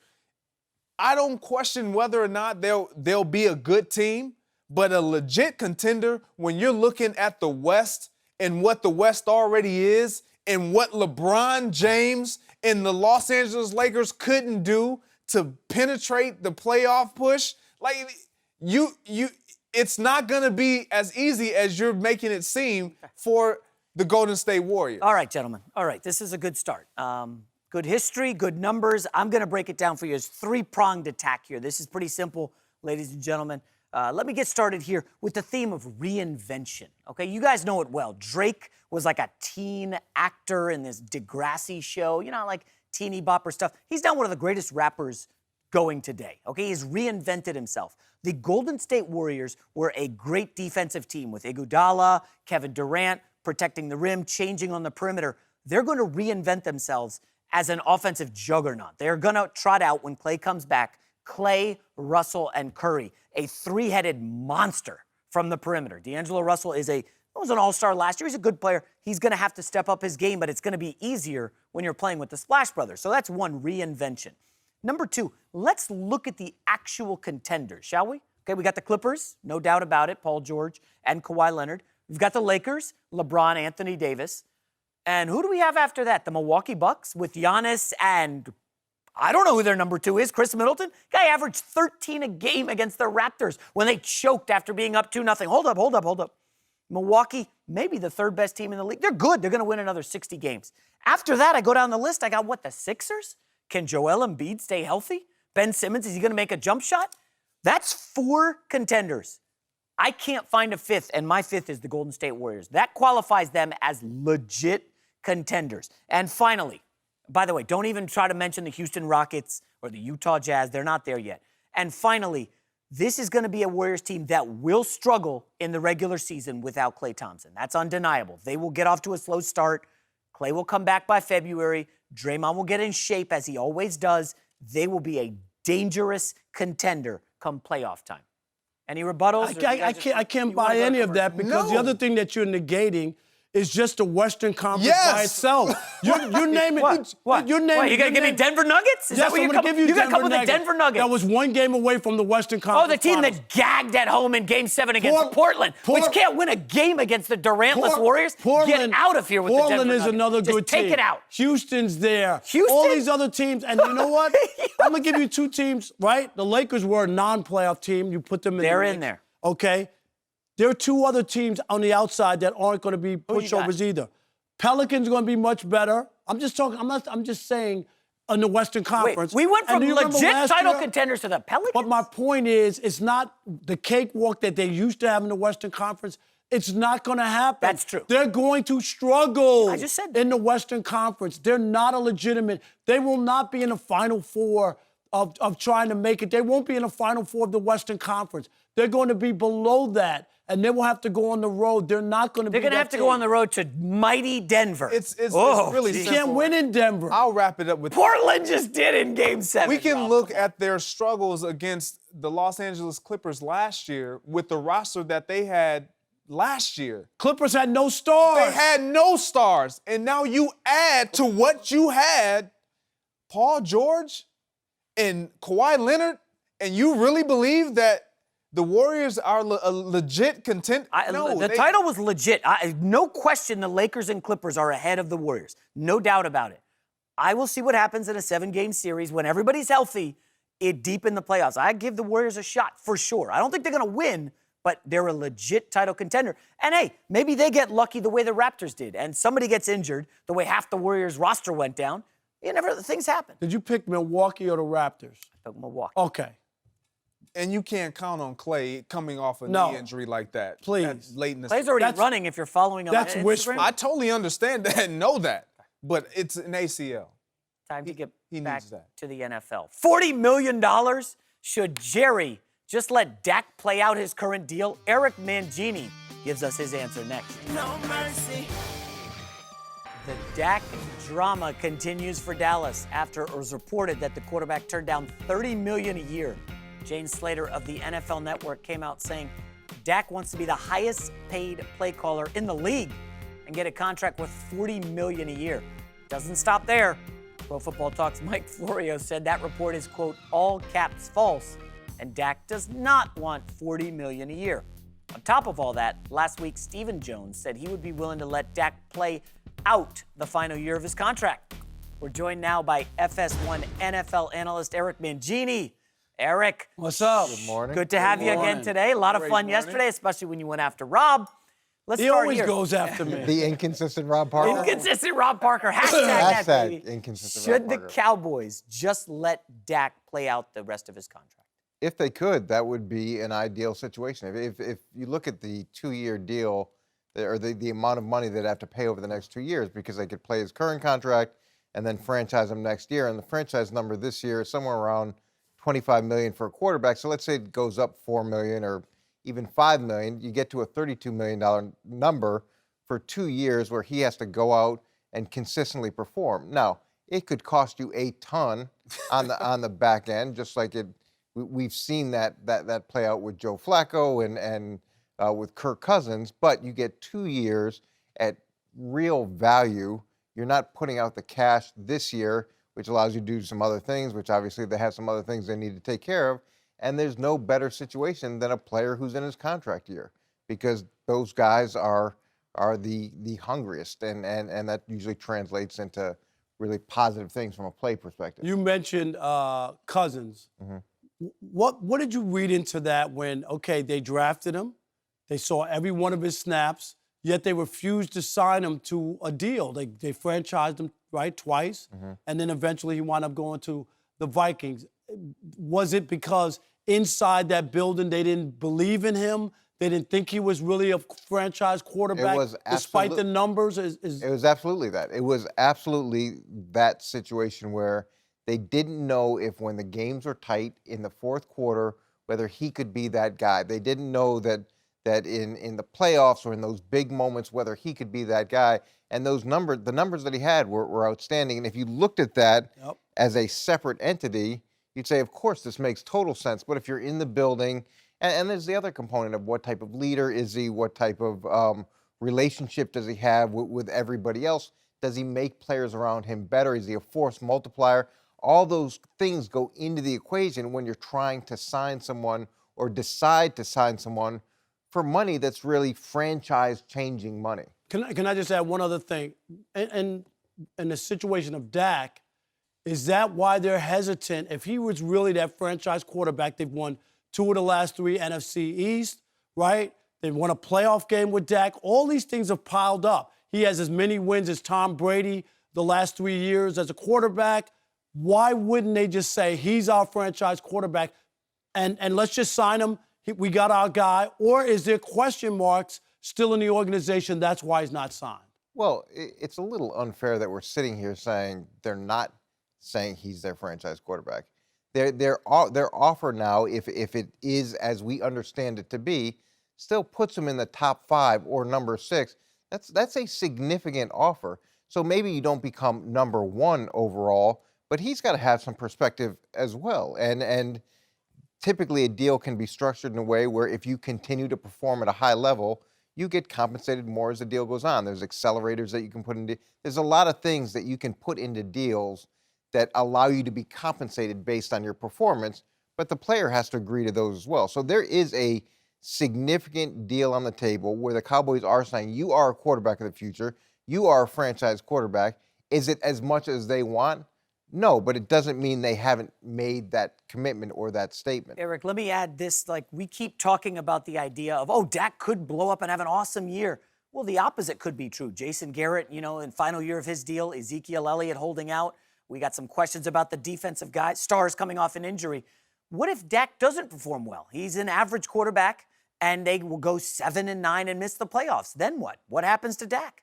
Well, are you talking about, do they already have a deal in place? No, they let him play it out. They let him play it out. If you let him play it out, then you go into that, get to the end of the year and you decide whether or not you want to franchise him.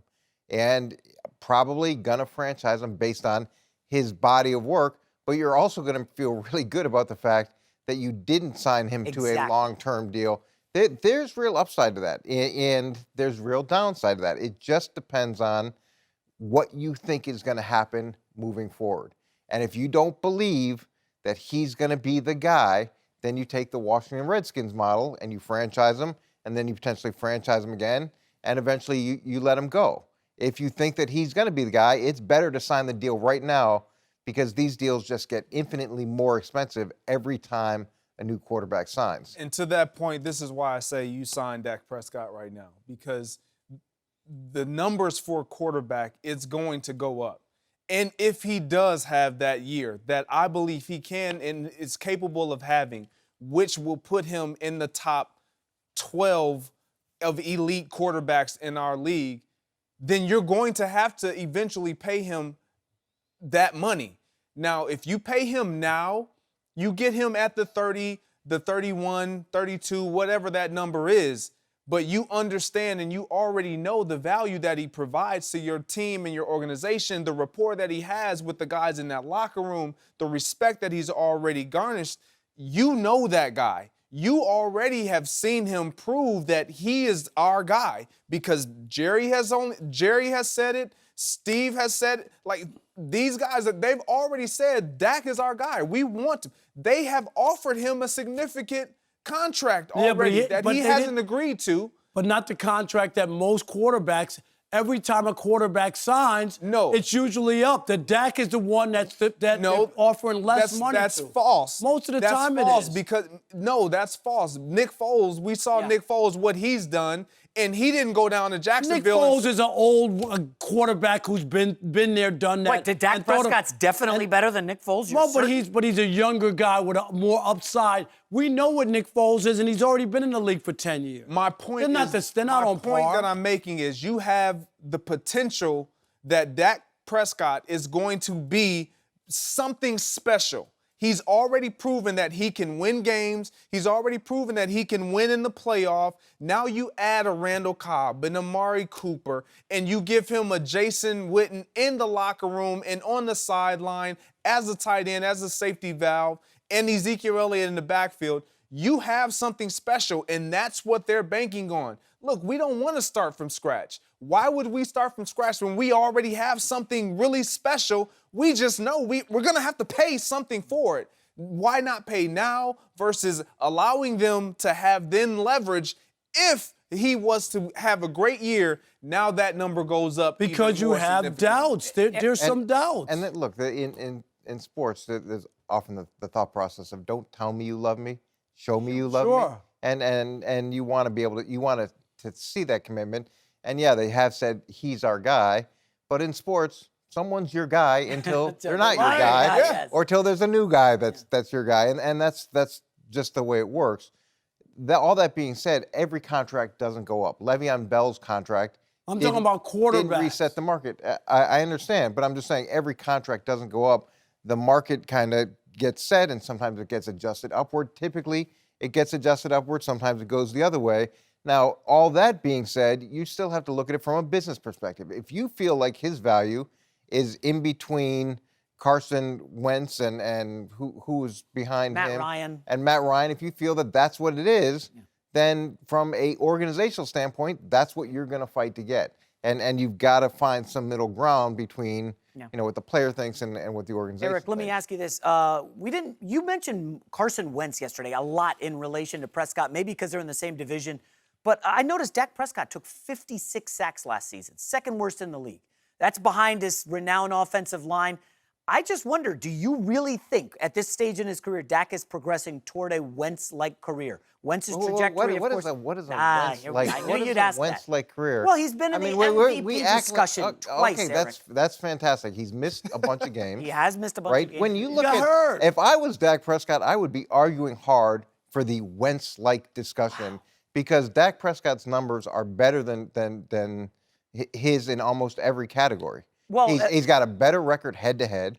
He's got a better record in division. He's won playoff games. He's got a better completion Wentz percentage. Wentz has played better than him. Whoa, hold on. That, Eric. He's played more games and been more durable. Has Wentz won a playoff game? See, this is where I wanted him to go. But I'm just saying. These are very good points. Now, look at Carson Wentz's running back. Look at his running back. He doesn't have Ezekiel Elliott. He's not handing off to an all-pro. He's handing off to Josh Adams, these kind of like role players who have like 600 yards rushing.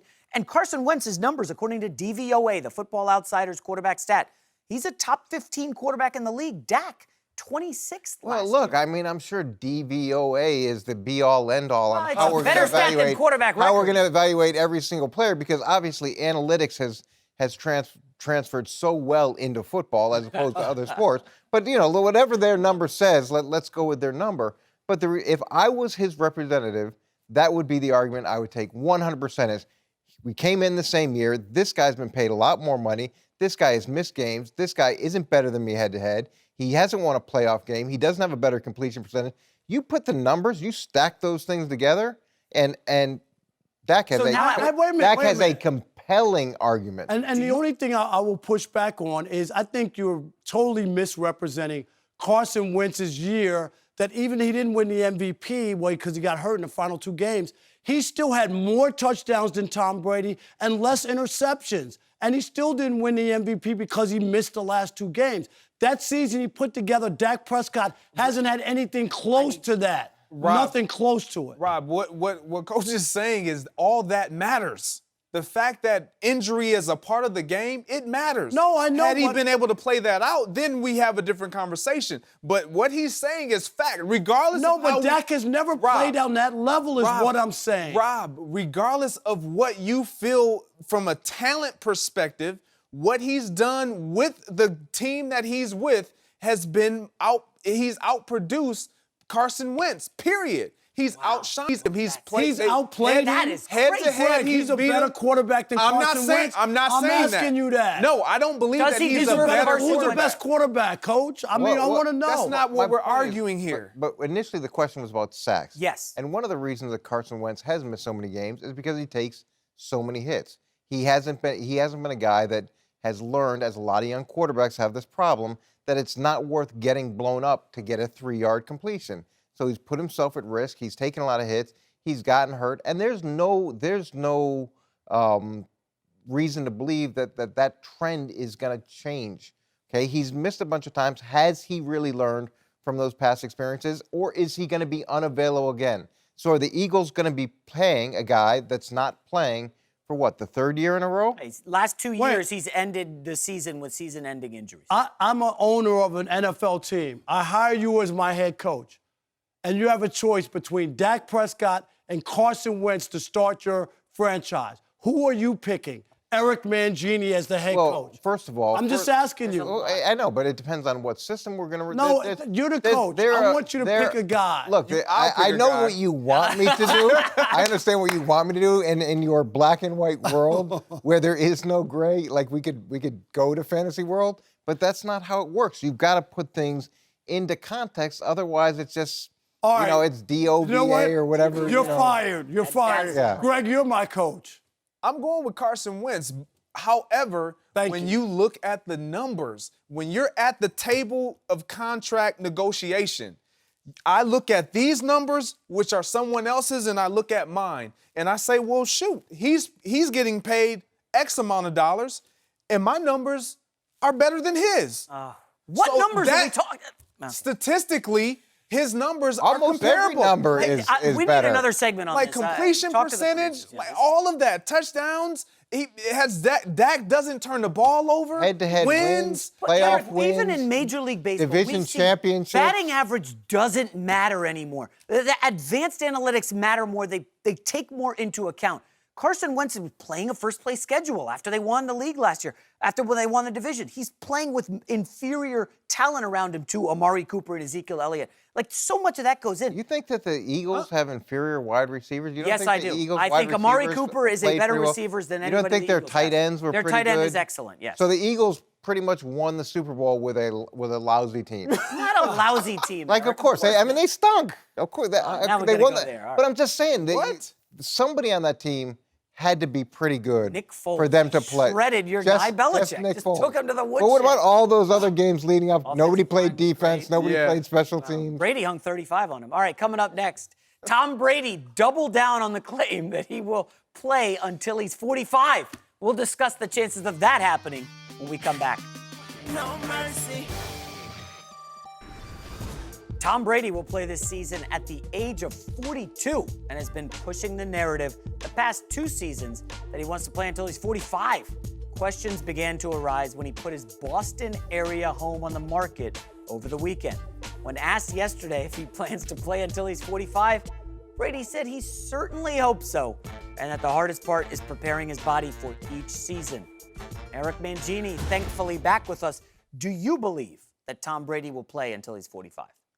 Yeah, I have no reason not to believe Tom Brady will play till he's 45. Called Father Time. Yeah. Wait, hey, let him. But it was called Father Time at 38. It was called Father Time at 35. It was called Father Time at 40. It was called Father Time last year.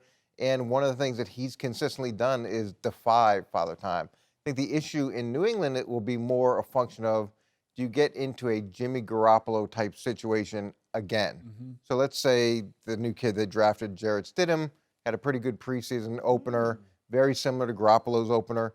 2 or 3 years down the road, he's an emerging guy. It comes to the point where they got to keep Tom another year or they got to move on. I think that's where it's going to be really interesting in terms of his ability to consistently perform at a high level. That's there. He's shown his ability to do that, and he also has the advantage of having Josh McDaniels there and Dante Scarnecchia there and continuity in the coaching staff. Another thing that I could see moving him out of there is if that changed dramatically. Let's say Josh goes and gets a head coaching job and Dante retires again. Playing with a totally different staff could also be a consideration for Tom. Can I give you my glasses? Because obviously you haven't been watching Tom Brady, okay? And all of his numbers are down, and I'm going to put my glasses on. Last year, passer rating, down. Touchdown passes, down. Interceptions, up. Yards per game, down. Completion percentage, down. Yards per pass, down. Did you watch him in the Super Bowl? Did you watch how awful Tom Brady was? Can we just talk about your hashtag? What? Inconsistent Rob Parker. No, I'm just... Hashtag inconsistent Rob Parker. So the last segment we did, you didn't want to hear about Dak's stats, right? Dak's stats didn't matter in relationship to Carson Wentz. It was, do you watch the tape? Who would you want? Who would you take? And then inconsistent Rob Parker pivots to, this is down, the stats are down, this is down. But wait a minute. You know what's up? Another Super Bowl banner is up in New England. But it had nothing to do with take Tom that Brady. Stat and put it right here in your pocket It had nothing square. to do with Tom Brady. That defense and Sony Michel won that Super Bowl. And here's the other thing. Did you watch him? He had no touchdowns. He had a pick. He had a fumble. Tom Brady was awful in that Super Bowl. They scored 13 points. And if you watch Tom Brady, he also threw the game-losing pick in the AFC Championship game. That was an offsides call. He probably realized the guy jumped off sides and took a chance. And threw it right to him? Is that what it was? Yeah, probably. I'm going to throw it to his bread basket. Just to make it a little more okay. Yeah, I believe it better is a little something to think about. You know it, Eric. I mean, I get it. Everybody wants to believe Tom Brady is going to defy the odds. Rob, the signs are there. We saw it last year. Can I give you one of his last year? Against Pittsburgh, he was trying to throw the ball out of bounds. You remember that play? He didn't even have enough arm strength. He threw a pick because he couldn't get the ball out of play. There's a radio clip from the Patriots radio network that said it was Tom Brady's worst pass in 10 years. I've seen the signs. There was signs some guy on the radio network. There were signs Has the radio network guy even watched the last 10 years? He was there. I'm talking about a Patriots radio network. Okay, so some guy on the radio says it's the worst pass in 10 years. He covers the Patriots. Of course he does. I'm sure in between is the hot dog that he had. Why aren't you not watching? The bathroom break that he took. Have you watched Tom Brady last year? You think he's as good as he was 3 years ago? I mean, look. I'm asking you. Is he as good as the greatest quarterback in the history of the NFL that's had some of the greatest seasons in the history of the NFL? No, he may have been down at different points, but he was good enough to win the Super Bowl again. How many points did the Rams score? That had nothing to do with Tom Brady. They scored 3. Okay, and how many did the Patriots score? 13. There you go. Well, Peyton Manning put up the same numbers that Tom Brady put up, and he was showing the door after they won a Super Bowl. The door where? The door out of the organization. Which organization? Who? Was he showing the door out of? Denver. Okay, well, he also had neck problems. He was getting ready to retire. Yeah. It's a little different. So, Eric, so you think he will play till he's 45 or could, but the Patriots' new contract with him basically is kind of a one-year deal here. Yeah, they're all going to be year to year, and I think that makes a lot of sense. They can't franchise him. So each season, Tom has the right to renegotiate his deal as well, and that gives both the club and the player a chance to get to a number that works without being bound by the contract. And some of that number that works is going to be what works for the organization, the players they're trying to bring around them. And some of it is how do you pay Tom so that it's reasonable and not ridiculous compared to some of these young guys that are getting paid a lot of money that haven't done anything. And I- so, yeah, go ahead. you want to look at the contract and all of that, and you want to say that he's not going to play because he's declining, but all of these things are reasons why he will continue to play. Number one, they don't have that Jimmy Garoppolo sitting behind Tom that is going to usher him out. They haven't unveiled that. We don't know what they have behind him. Number two, the contract that he has signed, as you just mentioned, favors both parties. So now all of a sudden, we have the option next year to make sure that we do get the deal. And we understand, Tom understands what we're trying to produce and what we're trying to maintain, which is value in every position. So, Tom, we're not going to pay you top dollar at quarterback position. He understands that. He shouldn't get top dollar. He's already getting his pension and Social Security. But for him, let me get to the performance. You keep mentioning how he's declining. His decline, although it may be a decline, is still so good that they continue to hang banners, as Coach just mentioned. But not because of Tom. How is it not because of Tom? He's the reason why they have the success. He's the brains of the operation. When you start a franchise, what's the most valuable, most important position in all of football? Do you know that position? Quarterback. A quarterback. So when you look at the New England Patriots, do they have someone that they can't count on that is so declined, his physical ability is so poor that they can't win anymore? Do they have that guy? No, they have a guy that can still get it done. And the reason why he's been able to defy all these odds of Father Time, will Father Time catch up with him? Yes, but he is doing everything in his power physically in the offseason, during the season, to maintain supreme shape for his physical body and age so that he can still perform. And the one thing that gets sharper as you get older is that brain. And what he's seen... For some people. No, Very obviously, because I've been schooling you guys here. I've been covering sports for 33 years. And my only thing is, I think it's just so easy. I call it lazy NFL analyst, being an NFL analyst, to pick Tom Brady every year. You've been picked Tom. Tom Brady went 10 years without winning a Super Bowl, and every year everybody picked the Patriots. Nobody remembers that Tom Brady or that situation, those 10 years where they didn't win. And nobody remembers or acts like Tom Brady wasn't awful in the Super Bowl. That's what he was. He was awful, and yet they won, and everybody throws up. They couldn't even fudge and give him the MVP in the Super Bowl. That's how bad he was. They had to go. They couldn't do it because he was bad. And in the Philadelphia game, he also gave up. He coughed up the football with 2.5 minutes to go. Do you remember that? I know you've been covering sports for 33 years. 33. And covering your eyes for 34. But when you look at Tom Brady, last year the narrative going into the season was they lost their left tackle, they didn't have any wide receivers, there was transition, and every year that's the story in New England. But they don't talk about, we need to go get Tom more weapons. We need to get this for Tom. We need to get that for Tom, like we do for 1,000 quarterbacks on this show. How are we going to support this guy? How are we going to support that guy? That's the difference between Tom and everybody else, is he is a force multiplier, and he's willing to be coached at 42 years old, which is a great example. Tom will not play at age 45. Awesome. This is his last season. Way to go on a limb. Eric Mangini, he just made a lot of new friends because he just destroyed Rob. What are you talking was about? ugly. I felt bad for you. Inconsistent Rob. Rob Parker. Inconsistent Rob Parker. Thanks for joining us, Eric. We'll see you tomorrow. More hype for Baker Mayfield and the Browns. Is it overkill at this point? That's next. No mercy. You may have heard already, WWE SmackDown is coming to Fox this fall, and WWE Hall of Famer Stone Cold Steve Austin wasted no time in getting his sports takes out there. After spending time with Baker Mayfield, Stone Cold called him a natural-born leader and exactly what the Browns need. Greg, more Baker Mayfield hype. I mean, I'm shocked. Are you buying it? I'm buying all of it. Ooh. I'm a Stone Cold Steve Austin fan. I love Stone Cold. And he is exactly right.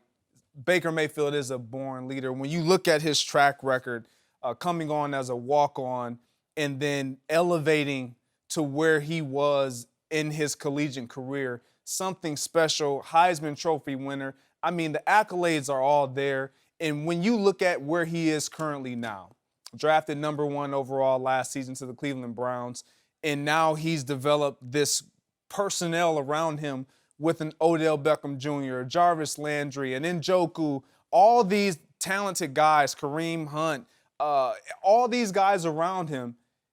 It is special to watch his demeanor, his poise, his demand, and his of respect from these guys, understanding that I am in charge. He is not rattled. He doesn't care who the big name guys are. He is not at all moved by the fact that he has one of the what you guys deem to call divas of the National Football League.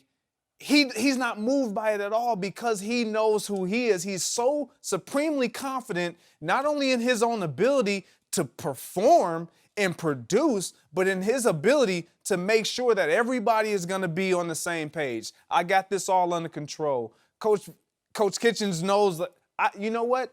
You don't even have to worry about this. Why? Because I'm out here with these guys, and I have the biggest ego of them all that I understand. I know how to suppress it at times, and I know how to bring it out and flash it in front of my guys in the huddle so that they know I run the show. I love it. That's what you want at the quarterback position. He is everything that you want, and he is everything that the Cleveland Browns have, which is why they're going to be successful. Natural-born leader. Can't wait. I guess he must have picked up the tab or something for Stone Cold. So, this Baker Mayfield overblown, premature celebration of him is just way ridiculous from this standpoint. Even last year, when they finally won 7 games and he was ordained as the savior of Cleveland football and whatnot. Can I give you some of the, when they played good teams last year? Yeah, give let us me that. give you those Give us numbers. Let me that. give you that. 6 games against teams that finished at or above 500,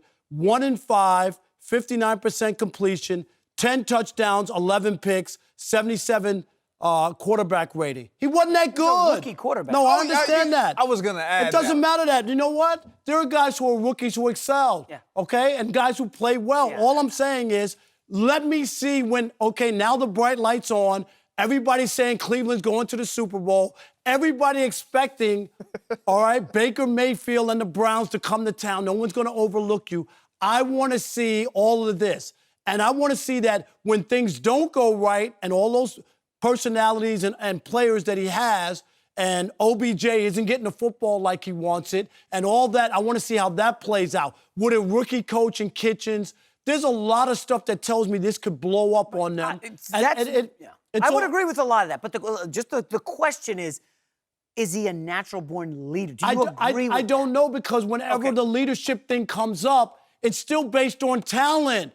Because you could be a leader until it comes push to shove. Yeah. And if you don't perform, guys can't follow you. You know this, Greg. So if you don't perform, people can't follow that. I don't care what rah-rah speech you give in the locker room. So Baker Mayfield is one of the guys that really checks every box when it comes to leadership, availability, talent, all of those, accuracy, everything that we want to talk about, he checks every box. So far. It's early. I mean, we've only seen him in 1 year, and they went from winning 1 game the previous year. They didn't beat anybody last year. I just gave it to you. I'm glad you brought that back up, because when it comes to trying to win, learning and changing cultures, you have to develop and understand who you are first and foremost, and then learn how to become that, and then be that consistently from then on. So learning how to win starts with losing those close games.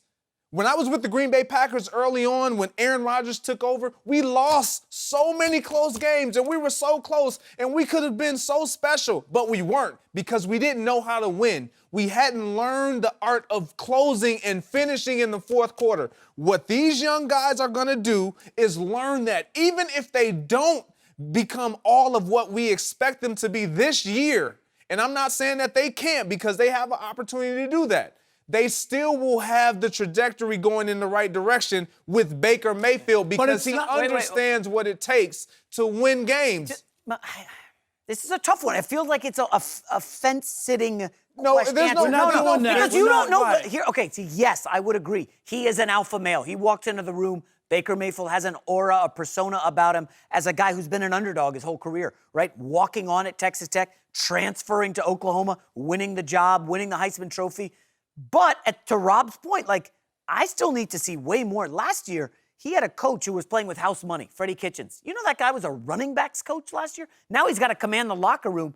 And what's going to happen if they don't start? If they start 3-0. if they start 0-3, there's going to be like, whoa, and exactly. you got Odell Beckham in there. That's where I will be able to see, Greg, the leadership you're talking about. If they're 0-3 after they've had all this bravado and party and confetti and everybody's all excited about the potential, you would agree, is on certainly there. paper. On paper. I was concerned there for a minute because I see the I thought you were of the notion, kind of like Ben Roethlisberger, that leadership equates to wins. That doesn't That's tell not what me, I'm saying. I'm glad I found that out with you just saying that. Because if they do start off poorly, it doesn't mean that Baker Mayfield is not a great leader. How he responds in that adversity will show us even how great of a leader he really is. What showed me he was a great leader, remember 2 years ago, they went to the Horseshoe. They played Ohio State. They win that game. He runs out on the field. Boom, he plants the flag. That's a lead, or is that tacky? No, I thought it was cool. It's whatever you want to call it, but he understood what it did for his teammates to do that. Most quarterbacks aren't going to do that, but you want to win over a locker room. You want everybody to buy into who you are and what you're trying to get done. Sometimes you got to make the stance like that. Sometimes you got to do things that quarterbacks typically aren't supposed to do. That's Baker Mayfield. That's why this will work in Cleveland with the Odell on one side, a Jarvis Landry on the next, because they have the guy under the helm that can manage them both. They better protect him because that offensive line has some questions. Oh, he'll protect himself. Guys, he knows how to run. New York Giants have another Eli controversy? We'll discuss that next. It's always an Eli controversy. Always. No mercy. Moving to New York, despite Giants head coach Pat Shurmur telling fans to slow your roll after Daniel Jones' perfect preseason debut. The calls for the rookie just got louder at training camp. The 6th overall pick went 3 for 3 in a red zone drill yesterday, while 38-year-old Eli Manning went 0 for 4. All right, Rob. Do the third best team in New York, the New York Giants, do they already have a quarterback controversy? There's no controversy. They've used it's kid gloves with Eli. We saw what happened the last time that they tried to remove him as starter, which they should have, and all hell broke loose. You know, it was like the end of the world. And I get it. Eli, when you win 2 Super Bowls, I always say anybody can win 1. When you win 2 Super Bowls and you're the MVP twice, and you made 2 iconic throws in 2 games, people are always going to love you. And don't forget, he beat the undefeated Patriots. He beat Tom Brady twice. Eli is a legend and will make it to the Hall of Fame off of those 2 games. Forget about his regular seasons. Forget about not making the playoffs all those other years. He'll make it to the Hall of Fame because of it.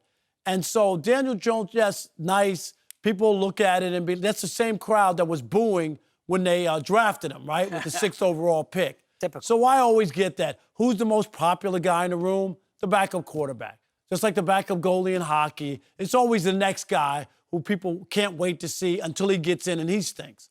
So I don't think there's a controversy. They'll let Eli play out this year unless he's just really bad or he gets hurt or for some reason they make a change. But I don't see there being a controversy. Eli will be the starting quarterback. The whole season? Yep. Okay. Have you looked at the schedule? Yep. Okay. Greg, I'll let you go before I'm with you here, Rob. I don't think that there will be a quarterback controversy going into the season, and neither should there be. When you look at Daniel Jones, he's a rookie. Typically, what you want your rookie to do is sit and learn and absorb the game and learn from a guy like Eli Manning. With all the knowledge that he has, you alluded to all the success or the successes that he has had and the accomplishments, he can add value to a Daniel Jones. And don't give me the preseason statistics. I don't care about the preseason statistics. Why don't I care about that? Because no one is playing in the preseason that will be playing in week 1 and against Daniel Jones. And you said something, Rob, that kind of tickles me.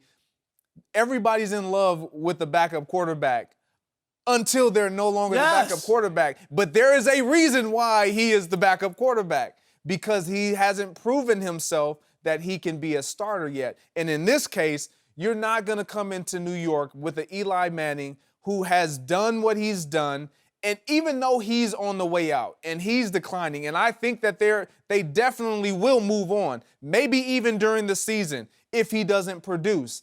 You don't do that right now because you have time. Eli Manning gives you that time, gives you that option to then move to the next guy and then take your franchise in a different direction. So you're saying gives you that time. I'm telling you, Dave Gettleman, the GM of this team, does not have time. They got a quarterback there. This is a franchise that's proud. They've won Super Bowls, as you've said, and they've been very bad the last couple of years. Since that playoff run and the boat trip, the Odell Beckham, they have not been to the playoffs since then. You look at the schedule, guys. There's no way Eli Manning's finishing this season. There's just none. Wait a There's minute. none. Listen, he had a good year as a starter. Hold on, his numbers were better than Dak last year, Rob. Go look across the board. DVOA, completion percent. He was right there above Dak Prescott last year. But it's because they shrunk the offense, and it was everything. Let's just dump it to Saquon Barkley for 2 yards and let him work. They have no receivers this year. They open against the Cowboys and Bills. There's a good chance they open 0-2. If Eli can't beat Tampa and Washington early, I predict he'll be gone by week 4, and Daniel Jones, the young kid from Duke who's got a lot to learn, will be the new quarterback. You're looking at a coach and a GM in New York where the pressure's going to be on. The Jets across town, they're going to be good. They've got Sam Darnold, who the Giants passed on. And if Eli stinks, combined with Daniel Jones looking good in the preseason and the Jets skyrocketing toward the playoffs, Eli Manning will not finish the season. I'm not buying that. I'm just not, because they've had many opportunities to do that. They could have opened the competition if they really believed in Daniel Jones from day one, Greg. They could have said, this is open. We're open to whoever's a better player, and they didn't do it. Well, it's not that they don't believe in Daniel Jones, Right. because obviously they drafted him. They drafted him, and they moved up to get him. So they definitely believe in this young kid, but why rush what you have time? Eli he gives you time. How much time is predicated on how productive he is throughout the course of the season. But he does buy you time. You talk about them shrinking the offense down. No, I think Eli, for the first time in a long time, since really Tiki Barber, he had a valuable option coming out of the backfield that can catch and do something with the ball in his hand in Saquon Barkley, a special, unique talent, which then also provides you even more time, but also plays into the role of a young Daniel Jones, where you do have him come in and take over if Eli doesn't perform well, and he has that as his backup safety valve as well. So they have things, the pieces are starting to look a little better. They're not all the way there, but Eli is one of those staples in New York that they have obviously chosen to stick with, and he's the pillar of that team. If memory serves, Eli started as the backup, was it to Kurt Warner? And I think Kurt Warner started, then Eli came in and was really bad as a rookie. You need to get your feet wet. Jared Goff, his first year, remember, he came in, number 1 overall pick, and he was atrocious with Jeff Fisher, who was here yesterday. Jared Goff, fine in year 2. I don't see the point in waiting. If Daniel Jones is your guy, get him out there the moment Eli turns into a pumpkin. He's 38. Why don't you get 8 to 10 games of Daniel Jones this year so he hits the ground running next year when you could fortify the offense and improve the receiver? I just think you're dealing with, you could do that with a lot of quarterbacks. He's a different animal. You just saw the reaction, the way they got to do it the right way, because this guy elevated this franchise. And I'm telling you, people are not just going to accept you just dumping him or making him look bad, because when they even tried to do the stop the streak and do that, man, the pushback was ridiculous, and they had to reverse. Well, that was 2 years ago. Yeah, they had to reverse. He's only 36. No, but now 38. But they had to reverse field. And all I'm saying is that day will come, but watch and see how graceful they do it. They won't just pull Eli out and make him the scapegoat. Yeah, they're not going to treat him like garbage. He did win 2 Super Bowls. All right, what's the number 1 revenge game on your NBA calendar? All right, the schedule's out. We will answer that next. No mercy. Time for our final topic of the day. The NBA released next season's schedule, and there are a bunch of revenge games highlighting the calendar. Anthony Davis back to New Orleans in November.